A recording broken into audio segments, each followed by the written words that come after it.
All right. And let's get started.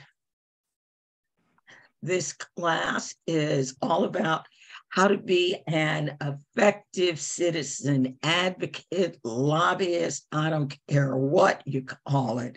It's how do I go into an elected person's office and ultimately get what I want, whether they want to give it or not. So a whole lot of secondary stuff in the title of that class. Now, what we're going to be going over today is the art of lobbying, the science of lobbying. We are only going to reference online legislative tools. That is now all moved over to Lobbying 202. And then I'll talk a little bit about advocacy tools. But when I get into the digital stuff, that normally needs to be its own course. So anyway, this is me. For those of you who don't know, I do have some new people here. I am the founding board member and the policy director of Center for Common Ground. I just started my second stint as president of the National Women's Political Caucus of Virginia. I was a lobbyist on Capitol Hill from 2010 to 2019. I am the working group chair of democracy and governance for the Virginia Green New Deal.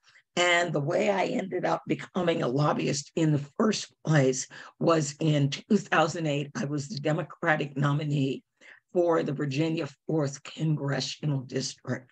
And I realized what I really wanted to do in Congress was advocate for getting good legislation that benefited the people passed.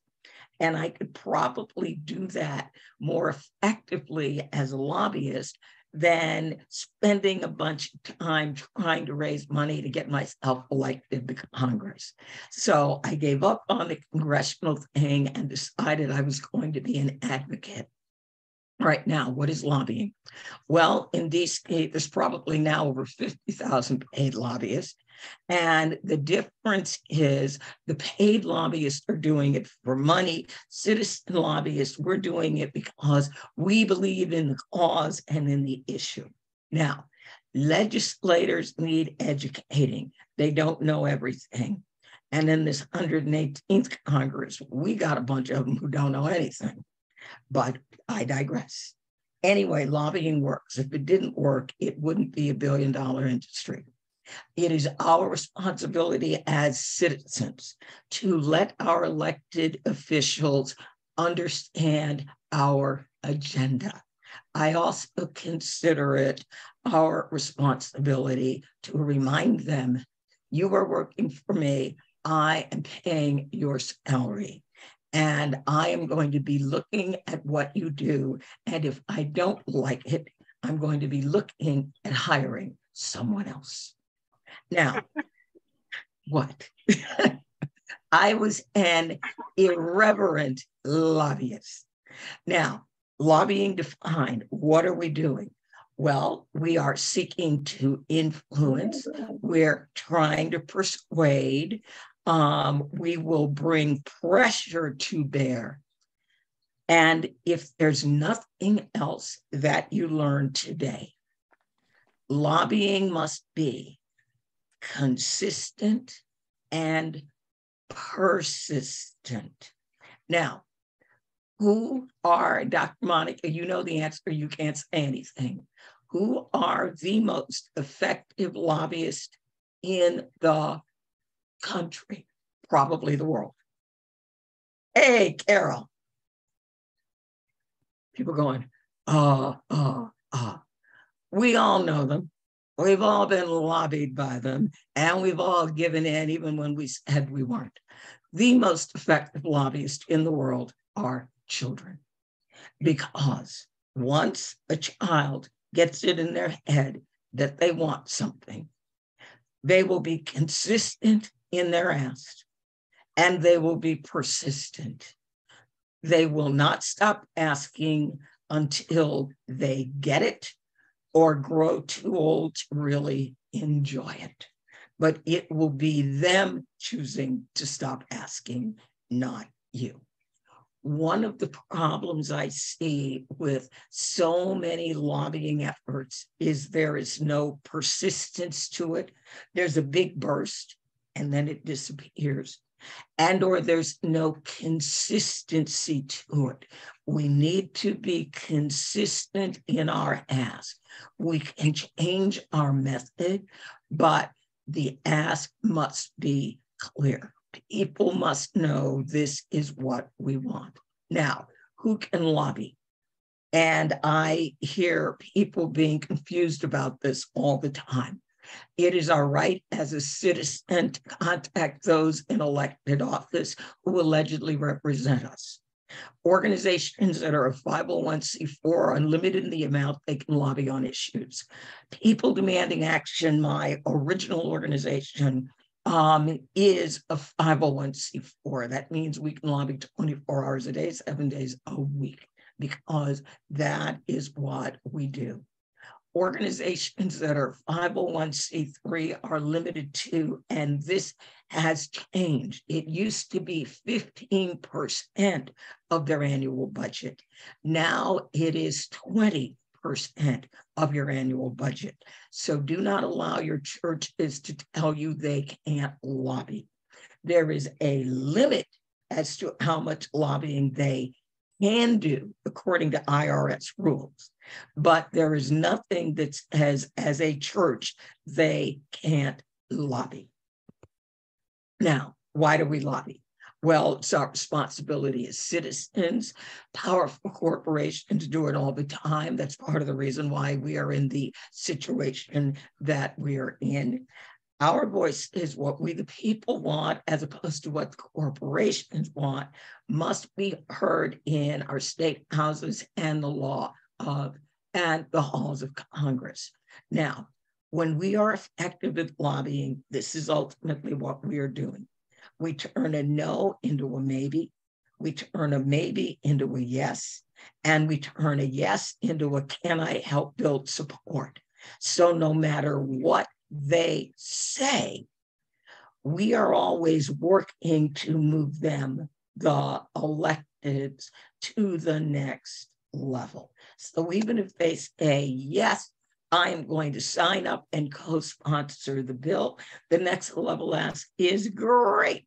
Can you help me build support? Who else should I talk to about this? There is always another level where they can go. Now, as I said earlier, lobbying is an art and it is also a science. It needs to be an ongoing campaign. It needs to have a series of planned actions that become more and more and more and more intense, building to get that desired effect. And it needs to be carefully executed. Now, messaging, that is the first part of lobbying, messaging. The first messaging goal is to build coalitions, or one big one, to support the bills or the legislation you plan to introduce. Your bill has got a much bigger chance of success if you get other organizations, and I always recruited organizations, not individuals, to understand and agree with your message. When it is just you, and legislators are always gauging, how many votes do you represent? You represent one vote, you represent 500 votes, you represent 5,000 votes, before they actually commit to a yes, a no, or a maybe.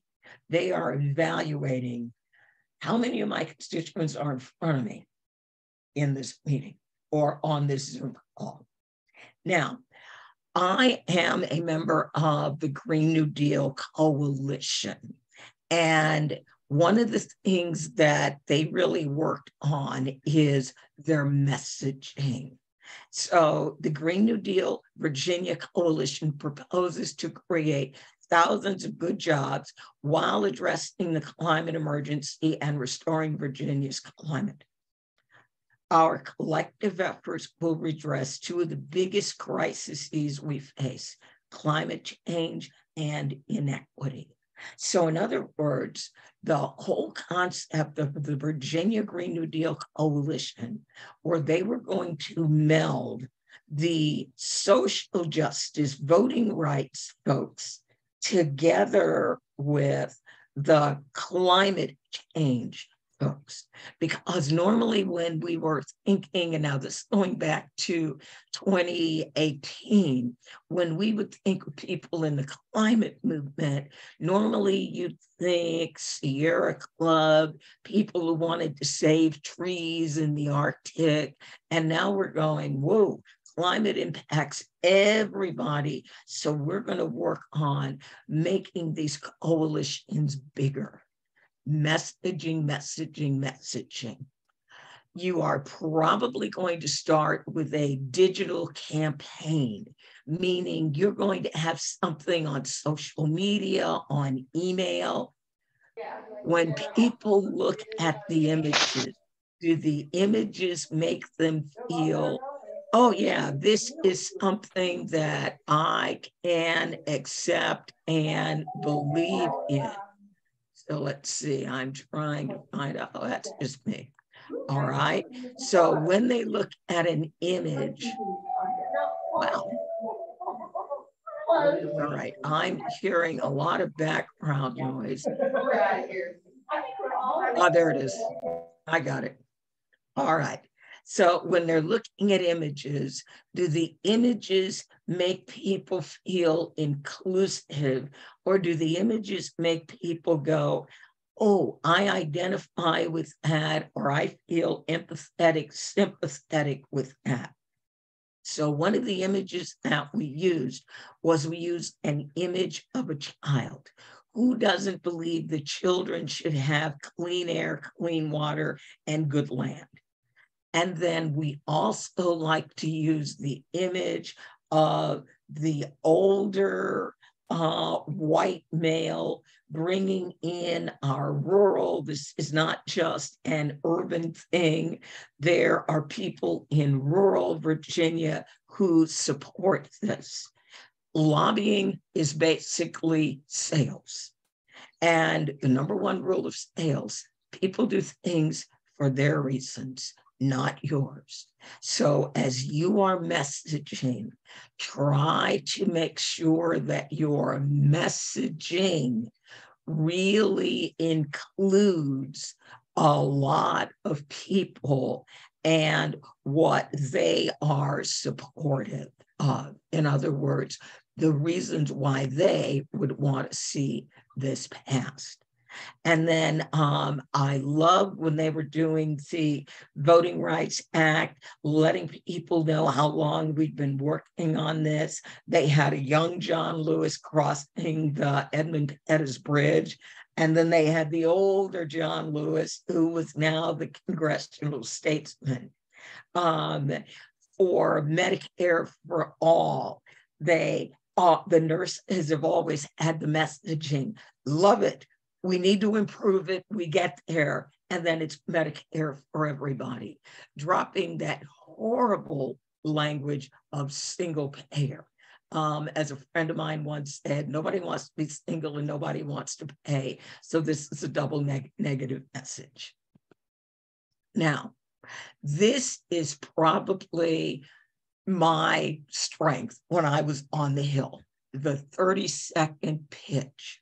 When you find yourself in front of a legislator, that means you need to know what they look like. Have your 30-second pitch ready. Address the legislator by name and ask if they have 30 seconds. I promise you, they will be intrigued.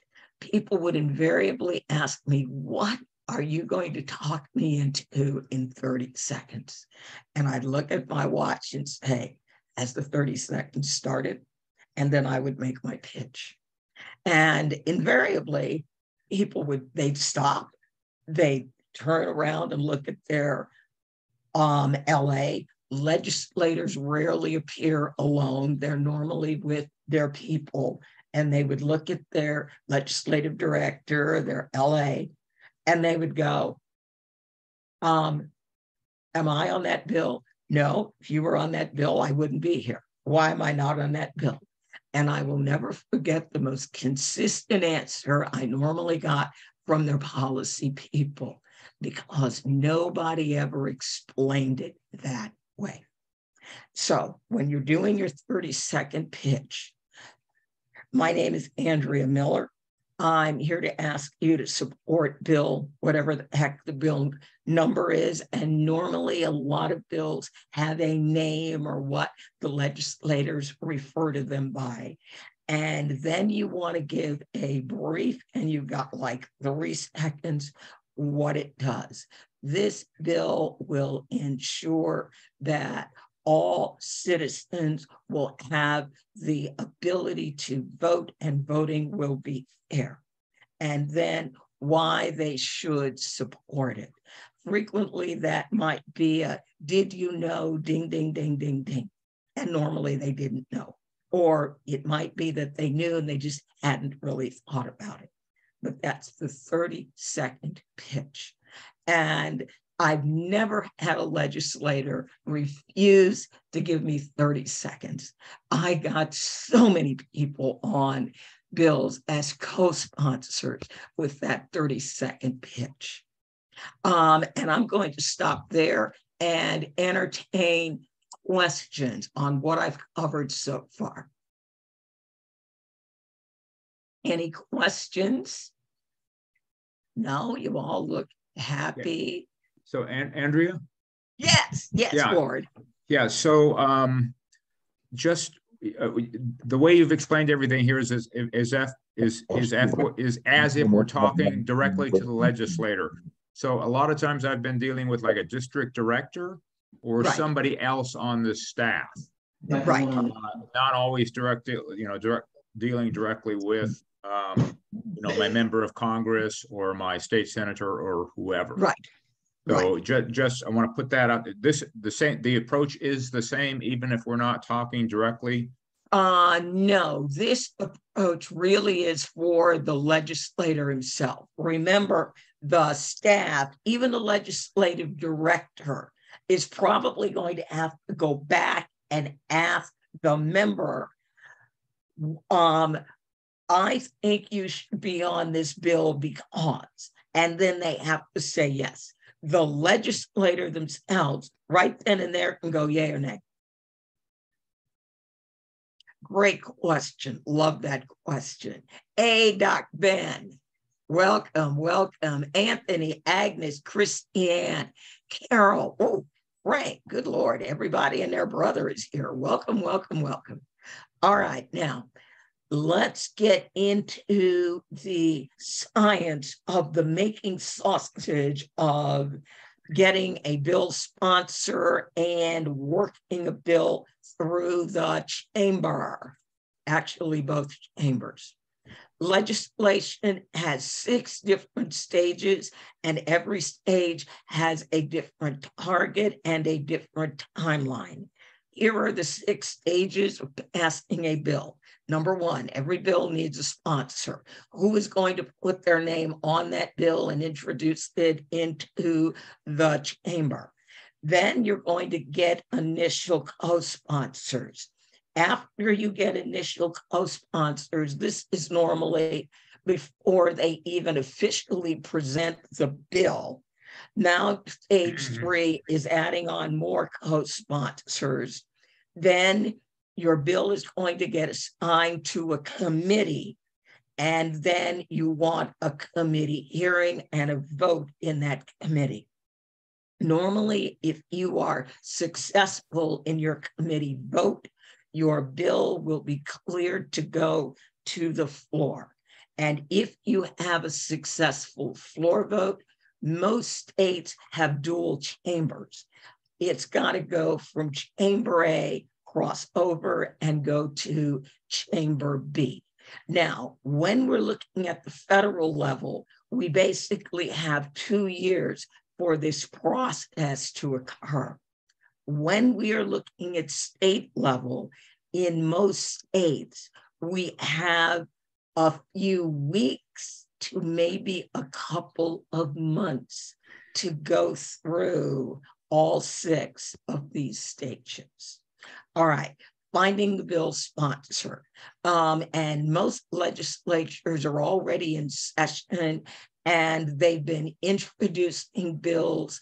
Ones that went into session in January, they started getting those bills ready at the end of October, November. Now, you want to, if you've got an idea for a bill, you've got bullet points, but you don't have a legislator, then you're going to be looking at that particular chamber who has sponsored a similar bill. What organizations have you gathered together to support this bill? Here's the big one. Are there faith groups that support the bill? Faith groups are big because if you've got a faith group, that's always a lot of people. It's never just a couple, it's always a lot. And the legislator is going, how many of them are in my district that can vote for me or against me? And then, are there groups in your coalition that are willing to help you build co-sponsors? So is that something you'll be able to offer the legislator? This bill is very important to our groups, blah, blah, blah, blah, blah, blah, blah, blah, blah. And there are 5 of us in this coalition that specifically really want to work with you to help build co-sponsors. Sometimes that may be the statement that gets the legislator to say yay or nay if this is something that they support. Now, you may end up with 3 or 4 legislators that tell you, all right, yeah, I would be willing to be the lead sponsor on that bill. If you've got more than one and you're not, quote, desperate, because all you've got is one, now you're going to want to make some decisions. Now you're looking for your champion. I'm going to go back to probably 2015 on the Equal Rights Amendment, removing the ratification deadline. The House co-sponsor who had been introducing the bill for 10 years was going to have to leave Congress because of a scandal. And we had worked very, very, very, very, very hard. And we had 104 co-sponsors on a bill that normally never got more than 57 co-sponsors. There were 5 organizations in the coalition actively looking for a champion. And ultimately, I said, Representative Jackie Spear is going to be our champion because she will fight for this bill.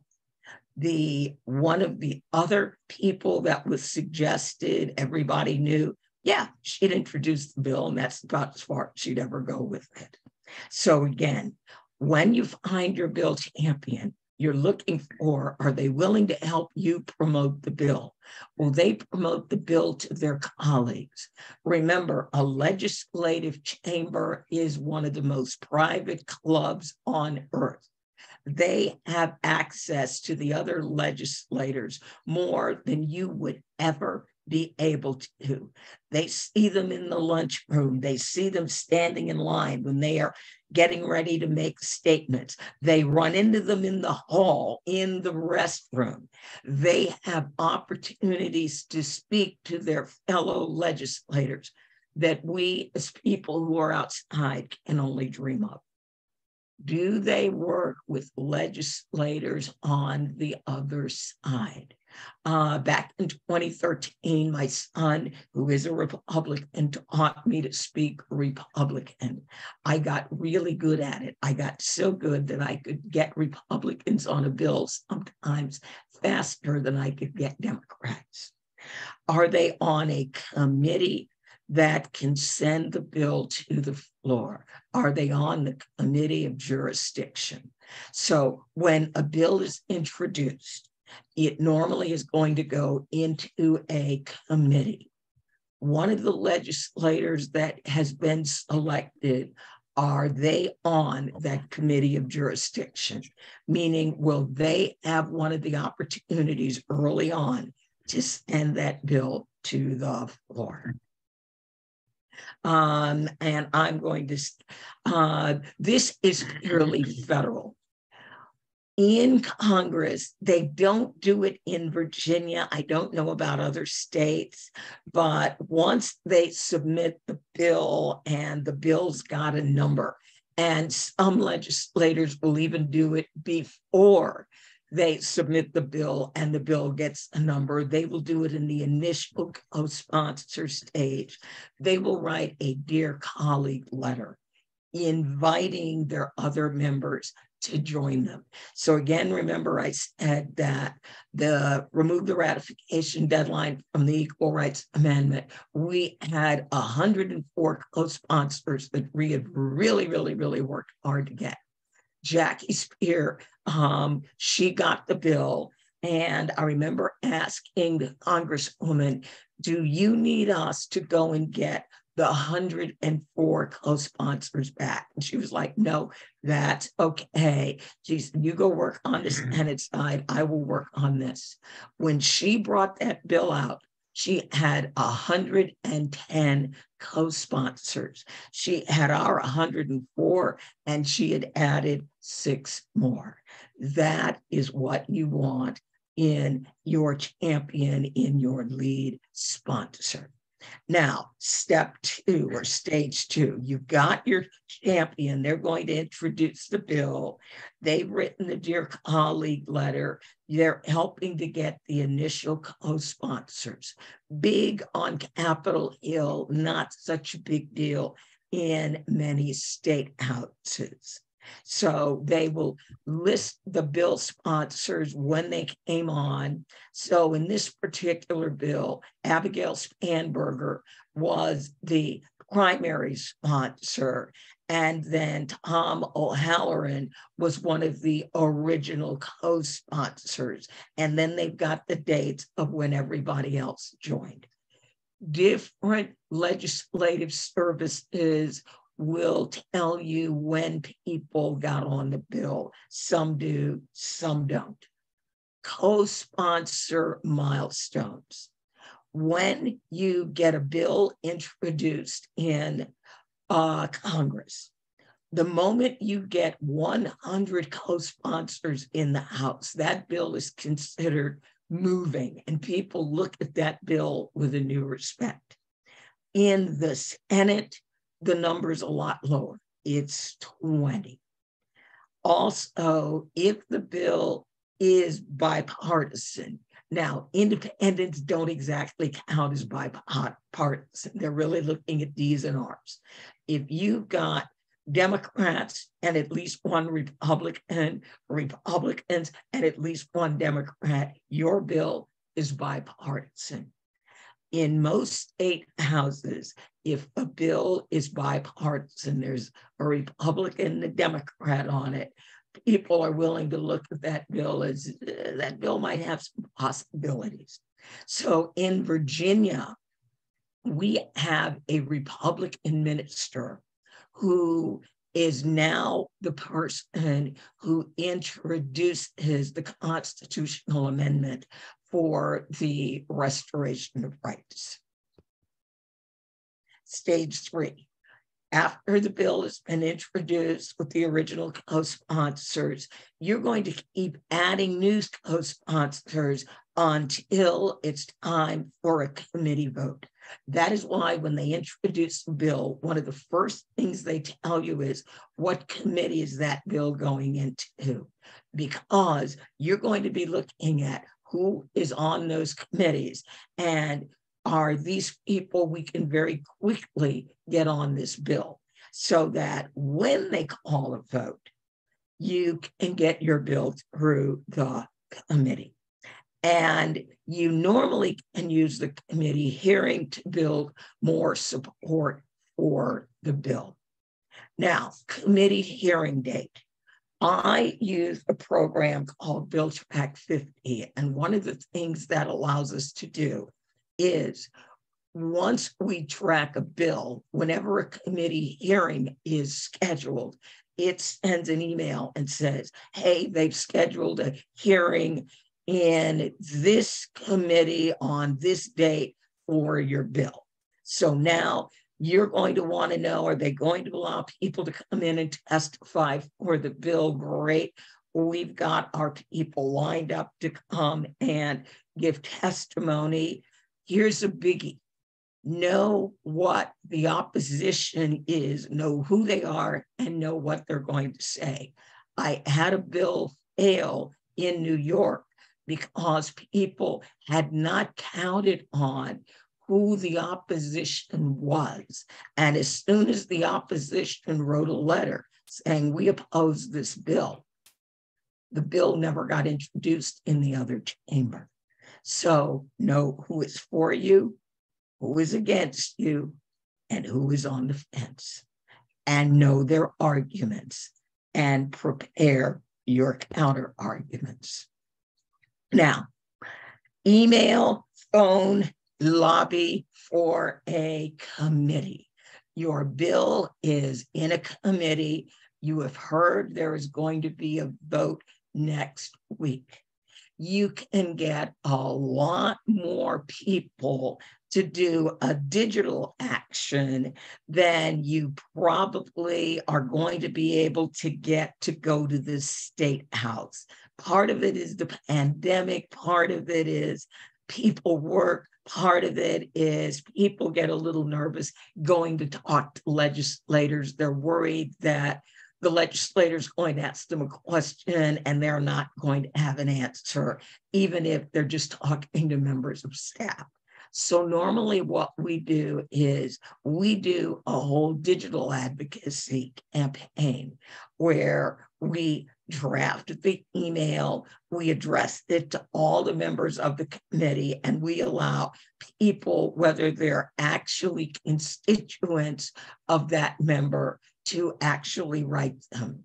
When you are trying to get a bill out of committee, anybody can approach that committee member asking for them to support their bill. When you're not in committee, nowhere near committee, people really should contact their own legislator. When that bill is in a committee and there's going to be a vote, every member on that committee is fair game.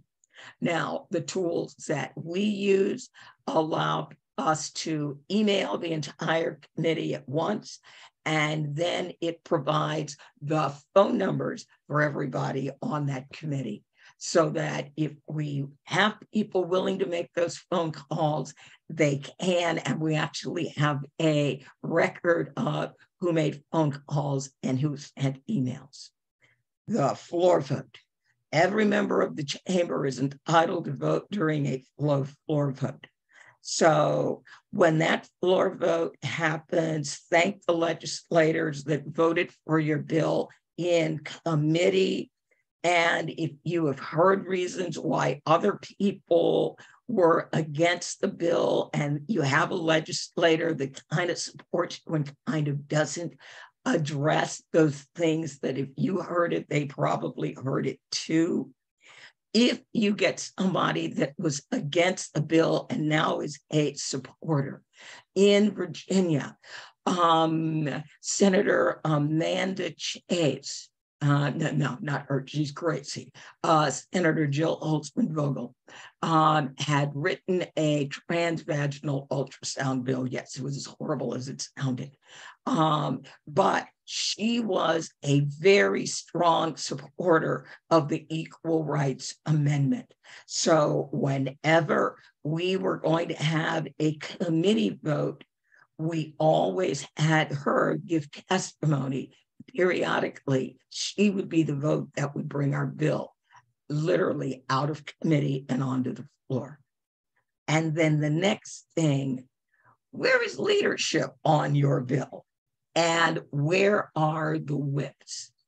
Every caucus, every party, the Democratic Party has a majority leader, the Republican Party has a majority leader, and they also each have whips. What is the job of the whip? If the leader wants to support or oppose the bill, it is the job of the whip to bring the caucus in line with what the leader wants.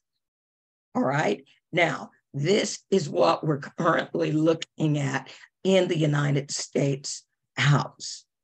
Because leadership changed from the Democrats to the Republicans, the majority leader is Representative Steve Scalise of Louisiana, and the majority whip is Representative Tom Emmer. On the Democratic side, the majority leader is Representative Hakeem Jeffries of New York, and the minority whip is Representative Catherine Clark. It is very important to know, where is leadership on your bill? Have they taken a stance? Do they strongly oppose it? Do they strongly support it? Are they willing to let the chips fall where they may? If they oppose or support, they will probably activate the whips. And then finally, stage 6, crossover. When you have managed to pass your bill through Chamber A, and now it's going to cross over to Chamber B. We witnessed that a lot in the 117th Congress, trying to get our voting rights legislation. We were able to pass it time and time again in the House of Representatives.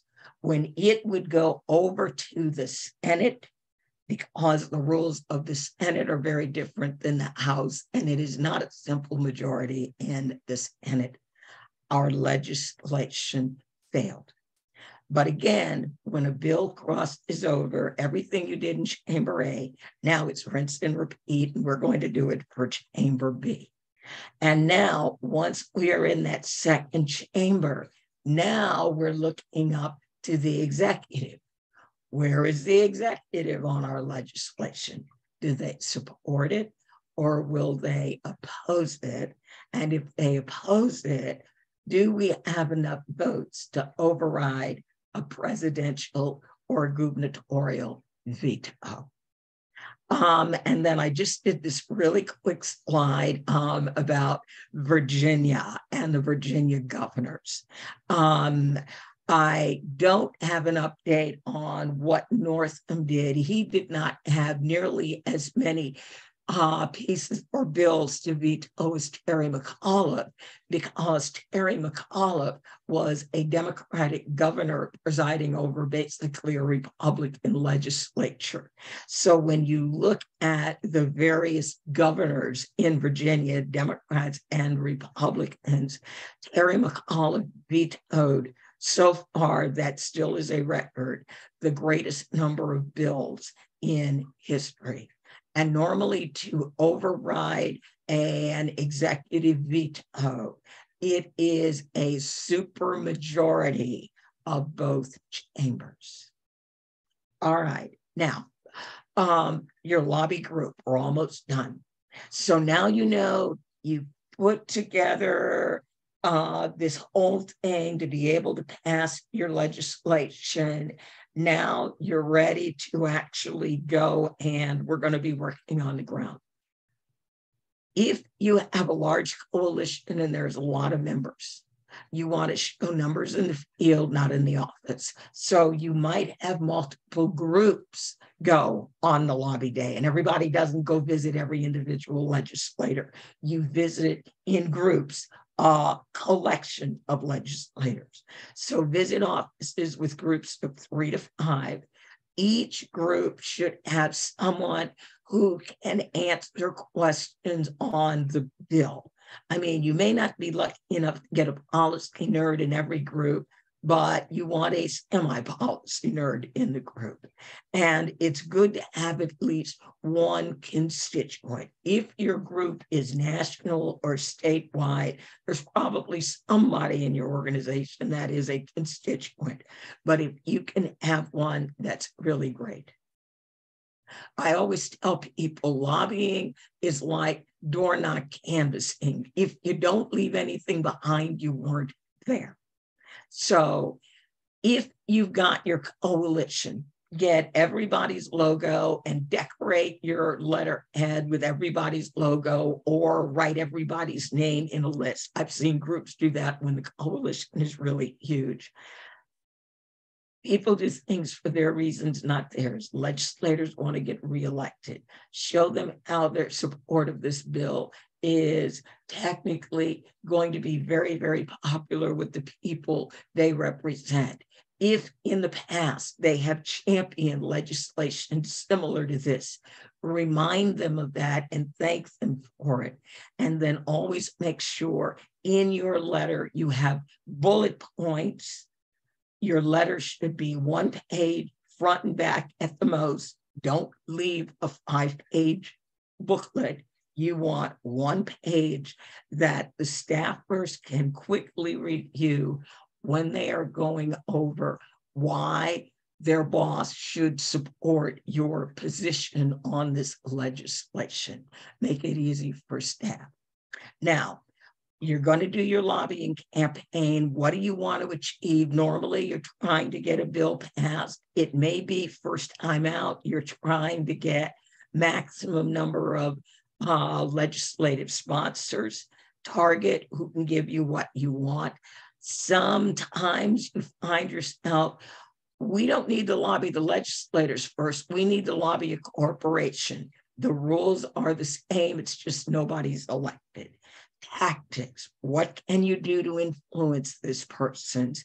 And then on the research, are there upcoming deadlines? Is there anything personal that has happened that they have said or any past legislation? And again, who is opposing you? Now, I'm going to tell you something that is exactly the opposite of how I lobby. Make an official request in writing and follow up with a phone call. You're starting off as really nice people. I'm not nice. They know I'm not nice. I just show up. Ask to meet with the legislator or the appropriate staffer. Are you going to go to their office at the Capitol or are you going to a district office? I normally always went to the office in the Capitol. Be prepared to show a very broad base of support. We have 100,000, 2 million petition signatures of people all across the country supporting our position on X. And then, as we've already said, 3 to 5 people, a group, not a mob, present a diverse constituency, be respectful, be early, look presentable. Shorts and flip-flops are kind of not exactly presentable, but I've had people show up to lobby and they were pretty good. They just didn't exactly look the part. If you have never done it before, practice so that you feel comfortable. Now, again, your group of 3 to 5, facilitator, who's going to run the meeting, storyteller, preferably the constituents, who's going to talk about how this would impact them. Who is going to make the ask? Representative X, will you co-sponsor HR, blah, blah, blah? Who's going to present the facts and the information? And who's going to be the person who collects the cards of the staffer and then hands out the cards of the group leaders? Meetings should be very short. You know me, I like 30-second meetings with the legislator. But when you're meeting with staff, everybody, their name and their city, you want to keep that part short.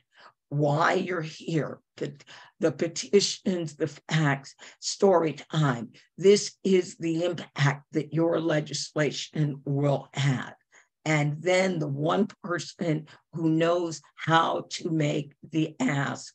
Any questions that the staff have, wrap up, thank you, and then they're out of there. Now, if you are not meeting with the legislators, staff is not going to say, oh, yes, I guarantee you that the legislator will support that bill.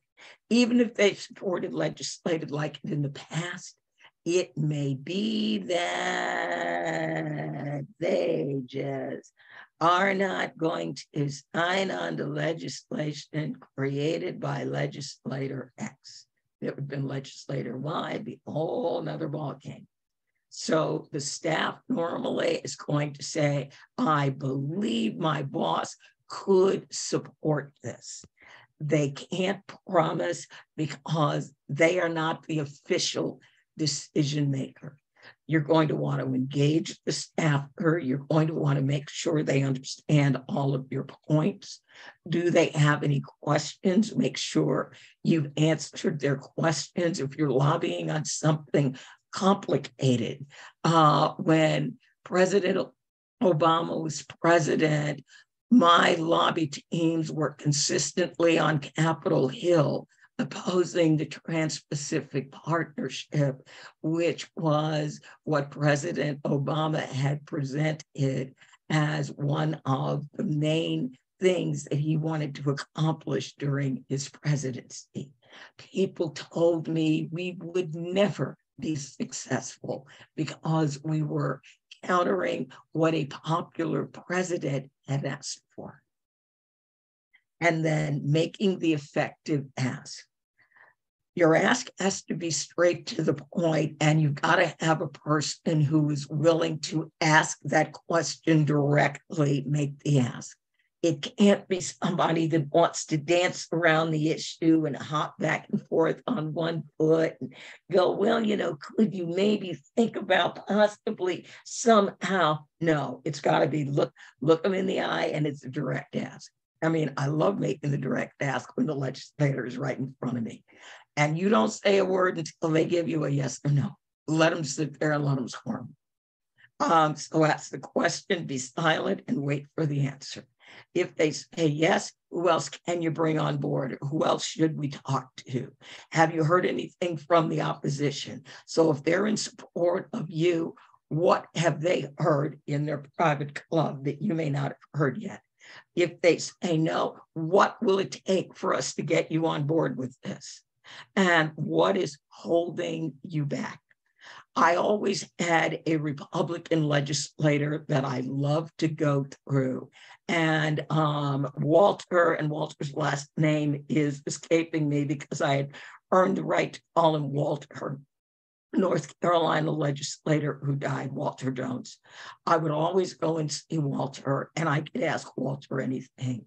And sometimes he would say, when I would give my argument, I would get nobody ever presented it like that, I'll consider it. Other times he was like, no, there is no way in hell I'm ever going to support that. I can't believe you asked me that. It's like, Walter, you told me to ask you anything, so I do. All right. And then following up, send a thank you, written note, build support, keep getting more and more people to support, keep the relationship alive. One of the things I loved about what they did at Progressive Democrats of America is they went back every month and they built a relationship with the people in the district offices, and then try to find common ground, which is one of the reasons our organization ended up being called Center for Common Ground. I think I might have, I'm so detailed. What goes in the thank you letter? And again, it is summarizing your points and how this is going to do nothing but help them. And if that doesn't work, then there's more letters, there's more petitions, there's more phone calls. There might be op-eds, there might in the media, there might be press conferences, there might be protests and picketing, everything to let them know that you are not going away. Now, I used to run big lobby days where there would be maybe 50, 60 people coming to a lobby visit. For your federal officers, Congress, which unfortunately is only on Android, otherwise you can use TrackBill, will give you the phone number. You can push the number and dial. It will give you the office number, exactly where they are, and their entire voting history and all the bills they've introduced and all the committees they're on will be right there in the palm of your hand. Not a lot of people do flash or street lobbies, especially in winter. We used to do it all the time in the peace movement, where we would get outside a legislator's office. Nowadays, when I hear people are doing it, we normally have a digital action on a couple of tablets, and we have people that go around, the people who've shown up for the protest, getting them to send a direct email from outside the office to the office saying, hey, we need you to support or oppose this. And I'm going to end right here on advocacy power tools. If you want to send emails directly to your legislators, Action Network allows you to do that for free. So they have a letter campaign, which is an email advocacy tool. They also have regular petitions where you just collect the names and addresses of people who are in support of your position. The other thing I love about Action Network is once you get a person's zip code, it automatically figures out what legislative district they're in. And then there are tools that you can pay for, Ignite Advocacy, New Mode. We currently are using One Click Politics that do the same thing.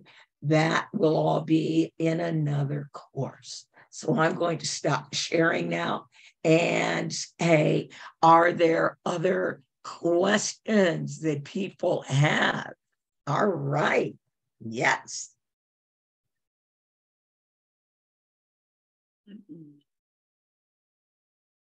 All right, you've all been so good about muting yourself. Hey, EC and Lori, if you want to ask a question, there's only 17 of us here. We're a small enough group. Go ahead and unmute and yell it out. Andrea? Question. Okay, go ahead. got Mika, and who's my other? Doc Van, Mika first, Doc Van. Go ahead, Mika. Hi, Andrea, thank you. Do you have an answer for legislators who say, I don't co-sponsor many other bills? So this person only. Sorry, that is very true at the state level. We rarely see that at the congressional level. So if they say it at the congressional level, they're lying. At the state level, that really and truly is a thing. Most bills in the state house only have a couple of co-sponsors. It kind of allows legislators to not have a visible view of where they are until the vote. Mm-hmm. So they're hiding. Thank you. Thank you. Doc Van, did you have a question? Yeah, just very quickly. Can you hear me, Andrea? I hear you just fine. Gotcha. Happy New Year to everybody. Just very quickly, as I was watching you walk us through the meeting with the legislator, and I was following the process that you laid out. My question was, you on the slide, you make the ask prior to concluding your presentation, and that created a little dissonance in me, and I wanted you to speak to that. Why would you do that?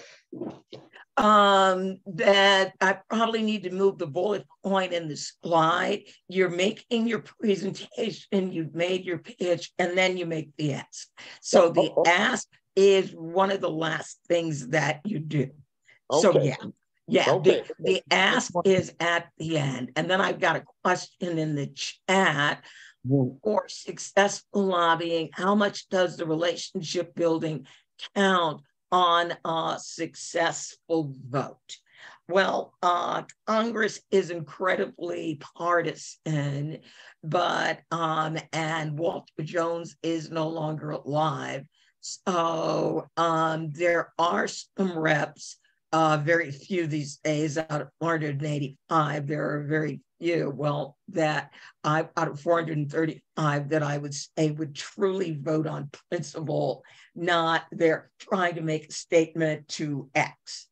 But for those few, your relationship will color their vote. It's very much like if you have met a person running for office. When you go to vote, you may be thinking, I'm going to vote X because I've always voted that way. But then you may think, but I met that person and they didn't have two heads and they didn't really seem to be evil. So maybe I'll just take a chance and vote for them anyway. Now, I will tell you that relationship building is very, very important. My partner, Rick, comes out of GAO, and they used to do a lot of research for members of Congress on Capitol Hill. And there was one Alabama legislator, Mo Brooks, not the most brilliant light in the basket, but he did have decent staff. We would go see that office every time we were on the Hill. And they would sit and they would listen to us. And, you know, there kind of got to be a relationship between Rich and the legislative director. And he would go, you know, we really are not in support of that. When we were doing the Trans-Pacific Partnership, I remember he jumped up and he shook Rick's hand and he goes, at last, something that we can agree on. And we always gave him the talking points, but he asked if we had extra copies because he said there were a couple of caucus members he wanted to personally share those with. So it may not always be on what you're lobbying on at the moment. It might come back later. Again, remember, a broken clock is always right twice a day.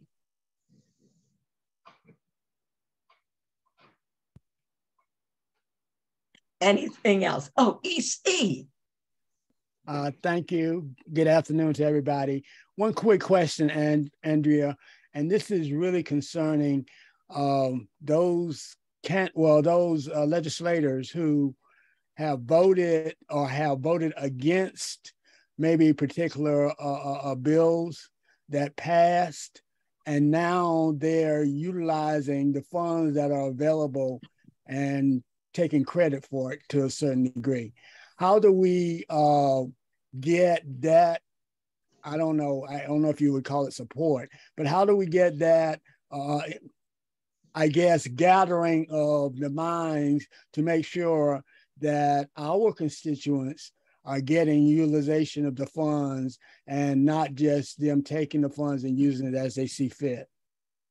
Well, and that is a really, really tough question because when we look at the American Recovery Act, the infrastructure bill, and then there's something else that they passed.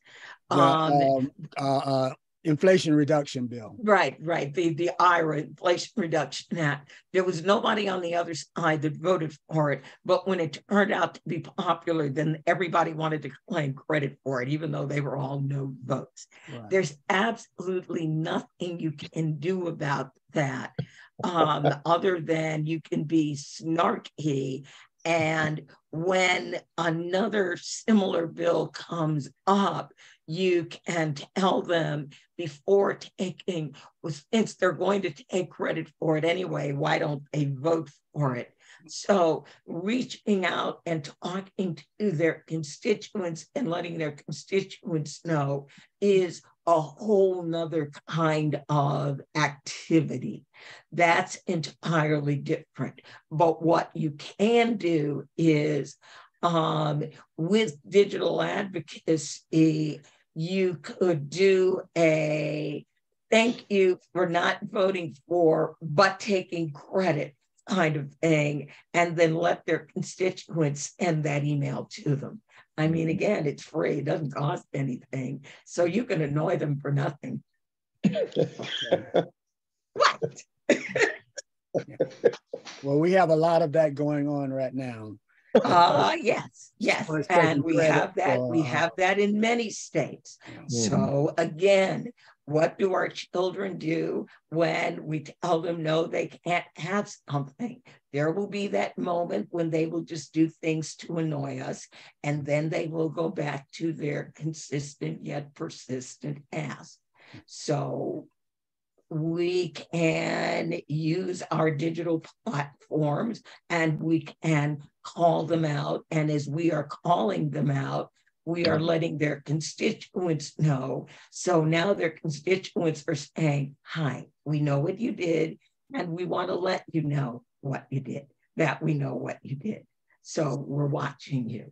So many times when legislators vote on bills, they do so feeling, oh, my constituents don't follow what I do. They have no idea what I voted for or voted against. So I'm going to just do whatever it is that my caucus, my donors, whatever weird combination of influencers tells them to do that are not their voters. So I like that. Call them out. Okay. And we are recording this. You will receive a copy of the recording. And if you want a copy of the raw presentation, just email me at Andrea@centerforcommonground.org, and you can ask for the citizen lobbying presentation. Another option is, if you want me to give this to your group, let me know. We'll work out a date and time. And or if you are lobbying on a specific bill, let me know. Josie and I can work on some policy points or getting a digital advocacy item written for you. Yeah, so we can do that. We did that a lot in Georgia. In 2021, when Georgia introduced all those bad voting rights bills, we were literally 24 hours behind the Georgia legislature. Every time they introduced a bad bill, we put out an email advocacy alert, basically calling them on it and saying we were opposed to it. So yeah, we can annoy them as all we want for free. We can be really annoying.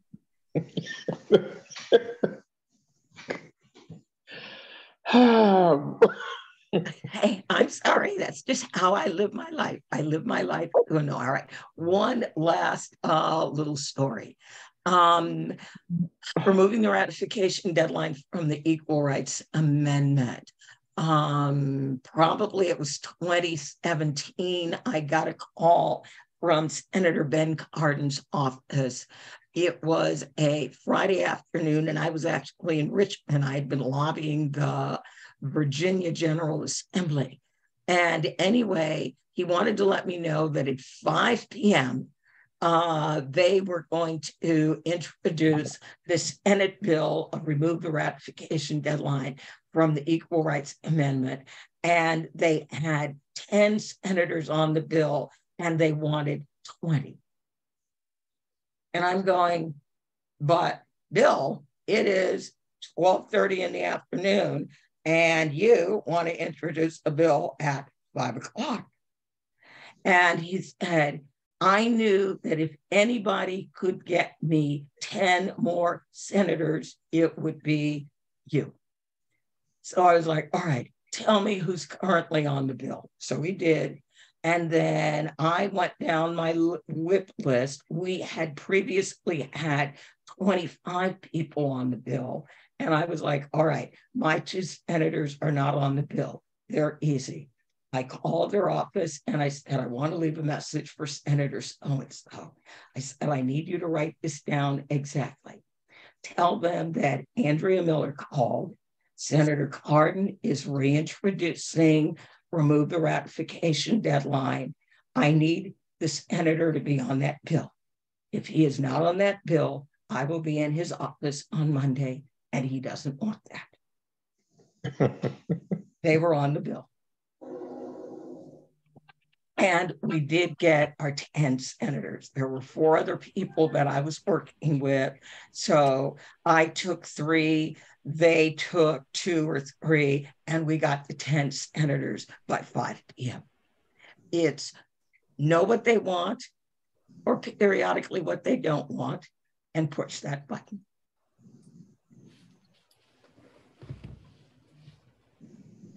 All right. Have a marvelous Tuesday afternoon. I am always so delighted to spend time with you folks. Andrew, before we break, I've got to ask this. Okay. In the presentation, the theatrics that you added to it, any way that we can build some avatars to go along?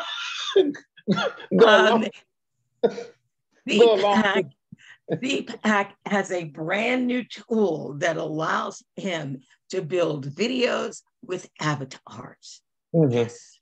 Mm-hmm. So there's all manner of amazing things that we can do. So yes. Yeah. I thought that, first of all, it was I thought the